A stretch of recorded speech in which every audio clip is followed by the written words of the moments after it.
Saya Rusda, Ketua Program Studi Sistem Informasi yang juga menjadi dosen di beberapa mata kuliah di metodologi riset, di data mining, di perancangan basis data, di sistem penunjang keputusan di Program Studi Sistem Informasi Universitas Budi Luhur.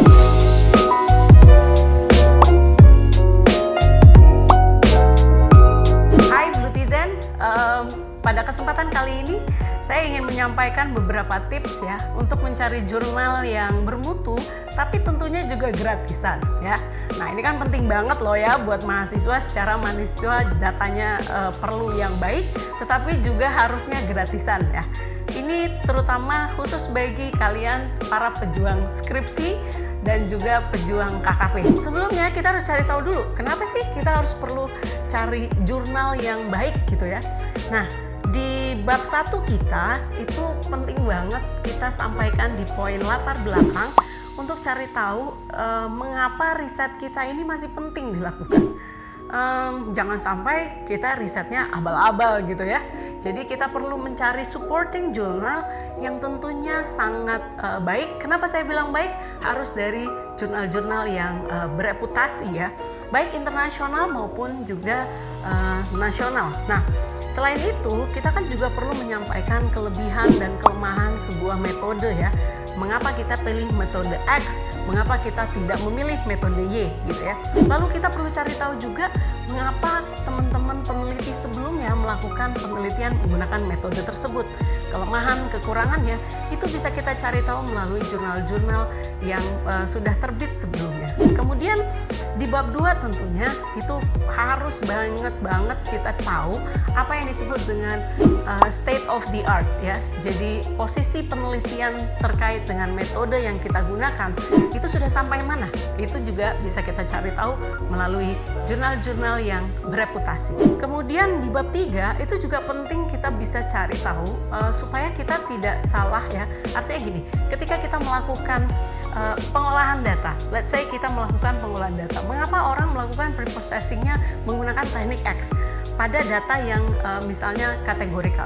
Kok tidak menggunakan teknik B? Nah, kita bisa menggunakan rujukan dari beberapa jurnal. Nah, sampai sini sudah paham ya mengapa kita perlu tahu jurnal yang baik itu fungsinya di tulisan kita sebagai supporting ya. Baik, kemudian carinya di mana Bu ya? Itu secara nggak gratisan loh. Banyak sekali jurnal-jurnal bereputasi itu yang berbayar gitu ya. Nah, pada kesempatan kali ini saya akan menyampaikan 2 source yang bisa kita gunakan untuk dapetin jurnal gratisan. Yang pertama tentunya kalian sudah sering ngoprek ya. Si Mbah Google itu memberikan scholar.google.com. Di sana banyak banget tulisan-tulisan yang sudah diindeks oleh si Google ya. Tentunya kita bisa melihat berapa mereka sudah disitasi. Jadi ketika kita mencari sebuah jurnal, di sana tampak bahwa jurnal tersebut sudah disitasi oleh beberapa tulisan ya. Semakin banyak yang mensitasi tentunya tulisan tersebut semakin baik. Kemudian ya, kita juga punya perpustakaan nasional yang sudah memberikan resource yang gratisan gitu ya. Kalian bisa kunjungi website e-resources.perpusnas.go.id ya. Di sana teman-teman memang harus daftar dulu. Daftarnya gampang kok, gratisan. Kita cuma tinggal upload KTP saja, kemudian kita diberikan akun dan kita bisa browsing sepuasnya ya. Di sana gratisan, bisa kunjungi beberapa jurnal nasional dan juga jurnal internasional seperti ada EBSCO ya, kemudian ProQuest, Science Direct, kemudian ada Springer, Wiley, kemudian ada Taylor and Francis dan lain sebagainya ya. Teman-teman boleh coba mencari di sana untuk yang internasionalnya.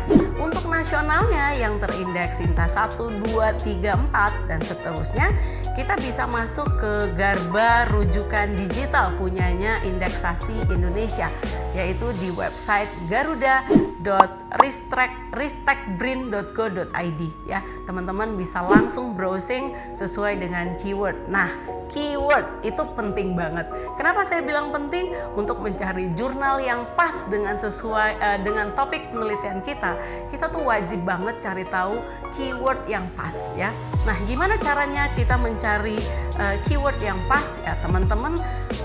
Bisa mulai dengan kata-kata study on apa gitu ya. Misalnya riset saya terkait dengan diagnosis tuberkulosis menggunakan teknik data mining, maka keyword pertama saya cari adalah study on diagnosis of tuberculosis using data mining, atau diagnosis tuberculosis using data mining study literatur. Kemudian juga bisa review of data mining in diagnosis of tuberculosis. Jadi teman-teman bisa mencari keywordnya seperti itu. Kemudian nanti ketika ketemu kan ada tuh daftar pustaka yang mereka gunakan. Jadi banyak sekali paper-paper yang terkait dengan studi literatur. Kemudian nanti teman-teman bisa cek melalui daftar pustaka yang mereka gunakan. Nah, di daftar pustaka itu ada banyak judul yang bisa kita cari.